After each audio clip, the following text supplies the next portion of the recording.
When I first moved into the apartment, I thought I had gotten lucky. Rent was cheap, the location was great, and my new roommate seemed quiet and polite. He introduced himself briefly, shook my hand, and then went back to his room. I figured he was just shy. The place was small but decent. 2 bedrooms, a shared kitchen, and a living room that doubled as a dining space. I didn't mind the simplicity. I just needed somewhere to sleep after long shifts at work. For the first few days, things seemed normal. We exchanged small talk here and there, mostly about bills and groceries. He didn't bring friends over, didn't make noise, didn't cause trouble. Honestly, I thought he was the ideal roommate. But I started to notice something odd about his routine. Every night, no matter how late I stayed up, he was always awake. Sometimes sitting in the living room with the lights off, sometimes just pacing around. It was strange, but I brushed it off. I told myself he was probably just an insomniac. At the time, I didn't realize how much that would end up terrifying me. Weeks went by, and the pattern never changed. I'd wake up at 3 or 4 in the morning to use the bathroom, and without fail, he would be up. Sometimes I'd hear the floor creak as he walked slowly back and forth in the hallway. The thing that unsettled me most was how quiet he was. No phone calls, no TV, no music, just silence. It was as if he was listening, waiting. I tried to ask him casually one morning why he stayed up so late. He just smiled faintly and said, "I don't need much sleep." His tone was flat, his eyes a little too focused on me. It didn't feel like a joke. That night, I came home late from work. The lights were off, but I could feel his presence in the living room. I flicked the switch on and saw him sitting perfectly still in the dark, staring at nothing. He didn't flinch when the light came on. He just looked at me and said, "Long day?" Something about the way he said it made my stomach twist. One night, I woke up suddenly, my chest tight, my body alert. At first, I thought it was just a bad dream, but then I noticed a faint sound of breathing that wasn't mine. My bedroom door was slightly open. I could see the shadow of someone standing in the hallway. My heart pounded so hard, I thought it would burst. I stayed perfectly still, barely breathing, hoping it was just my imagination. Then the shadow moved, slow and deliberate. I caught a glimpse of him, my roommate, standing there in the dark, watching my door. He didn't say a word. I forced myself to shift in bed, pretending I had just rolled over in my sleep. The shadow disappeared a second later, and I heard soft footsteps retreating down the hall. I didn't sleep at all that night. I just stared at the door, waiting for it to creak open again. After that, I started locking my door every night. I thought maybe I was overreacting, but something deep down told me I wasn't safe. One afternoon, while he was out, I decided to tidy up the living room. That's when I noticed a small notebook shoved under the couch cushion. Curiosity got the better of me. When I opened it, my stomach dropped. Page after page was filled with notes about me. My name, my work schedule, the times I went to bed, the times I woke up. He even wrote what I ate for breakfast and what clothes I wore. It was obsessive. One line nearly made me sick. "He doesn't always lock his door." Good. I slammed the notebook shut and shoved it back. My hands were trembling so badly I could barely breathe. That was the moment I knew I couldn't stay there another night. I didn't pack much. Just grabbed the essentials, stuffed them into a bag, and left while he was out. My heart was pounding the entire time, terrified he would walk in before I got out the door. I broke the lease, lost my deposit, and didn't even bother explaining. I just wanted out. I found another place within a week, more expensive but worth every penny. Sometimes, late at night, I still wake up and check my door, half expecting to see a shadow standing there. I never saw my old roommate again. I never even went back for the things I left behind. And to this day, the thought of him standing silently in the dark, watching me, still makes my skin crawl.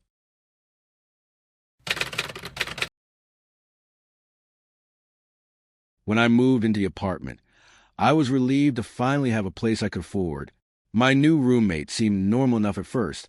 Quiet, polite, maybe a little withdrawn, but nothing alarming.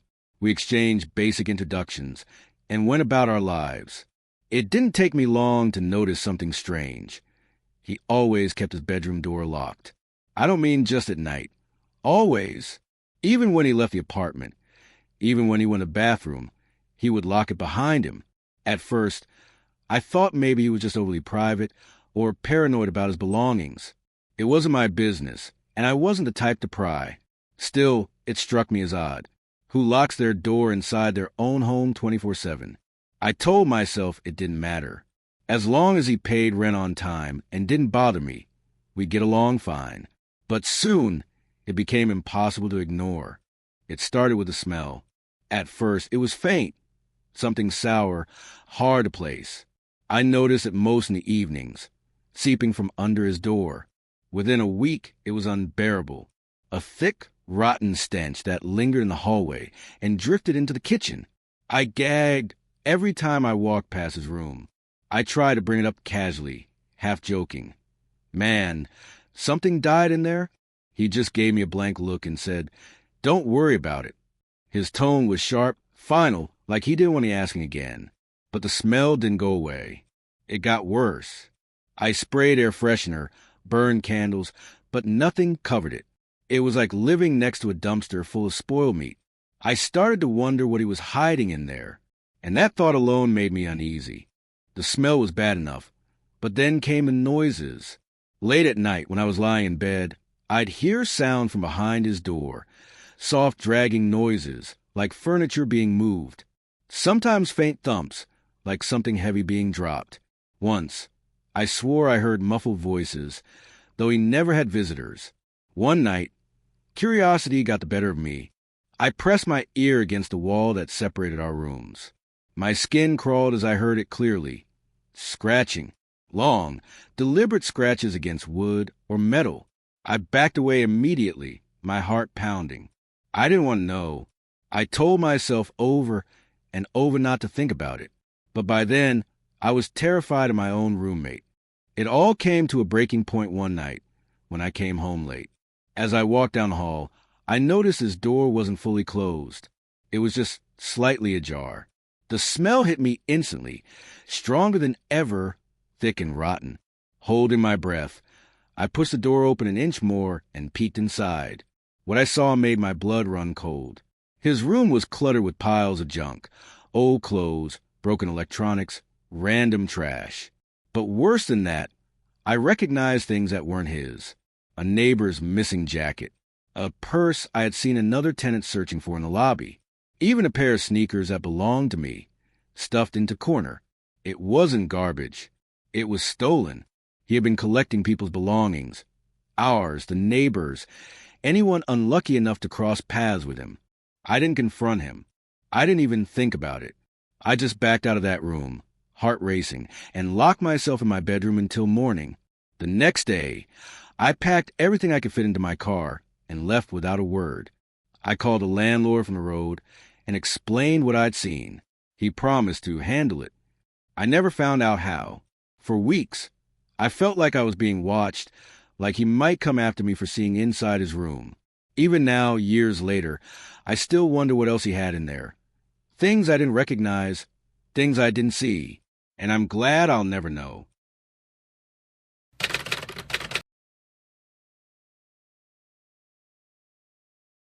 When I moved in with my new roommate, I thought it was going to be the perfect setup. He seemed friendly, easygoing, and respectful. He even helped me carry some of my boxes into my room. After dealing with sketchy roommates in the past, I felt like I finally lucked out. The first few weeks were fine. We split groceries, took turns cleaning, and even hung out a couple of times. He asked me about my job, my family, even my hobbies. I figured he was just trying to be friendly. But little things started to bother me. Sometimes, I'd come home and find my door slightly open when I was sure I closed it, or objects in my room would be moved just enough for me to notice. My phone charger, a book, a drawer slightly ajar. I told myself I was being paranoid. Maybe I was tired, maybe I forgot, but that unease kept growing and I couldn't shake it. One night, I came home earlier than usual. As I walked down the hall, I thought I heard movement in my room. By the time I pushed the door open, the place was empty, but my closet door was wide open, and I never left it that way. I confronted him casually, asking if he had been in my room. He laughed it off, saying he thought he heard my alarm going off and went to check. Something about his tone felt wrong, like he was making up the excuse on the spot. That night, I locked my door and lay awake, listening. I could swear I heard footsteps outside, stopping right at my door. Then silence. The feeling of being watched grew stronger with each passing day. I knew I had to find out what was really going on. It happened on a Sunday afternoon while I was cleaning my shelves. I went to move a stack of books, and that's when I noticed it, a small black object tucked between them. At first, I thought it was a phone charger or some gadget he left behind. But when I picked it up, my blood ran cold. It was a camera, a tiny hidden camera, its lens pointed directly at my bed. I froze, my hands shaking, staring at the device. The red recording light was blinking. He had been watching me, recording me. I felt sick to my stomach.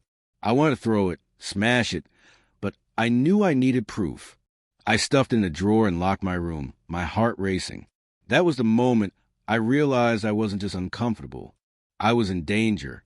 I debated whether to call the police right away, but part of me wanted answers. So when he got home, I confronted him. At first, he denied everything, smiling nervously and saying I must have mistaken it for something else. When I pulled the camera out and showed him, the smile vanished. His face went pale. He stammered, tried to explain it away as a prank, saying he only set it up once as a joke. But I saw the fear in his eyes, the way his hands trembled. He knew he was caught. I didn't care about his excuses.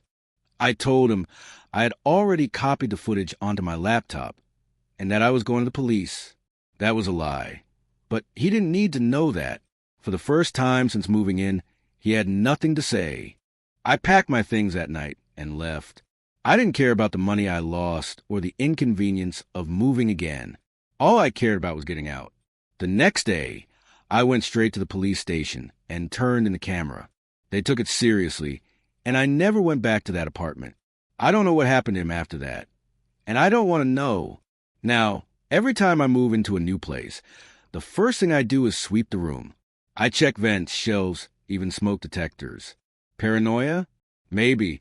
But I'd rather be paranoid than blind. Because once you discover you've been watched in the one place you should feel safe, you never really sleep the same again.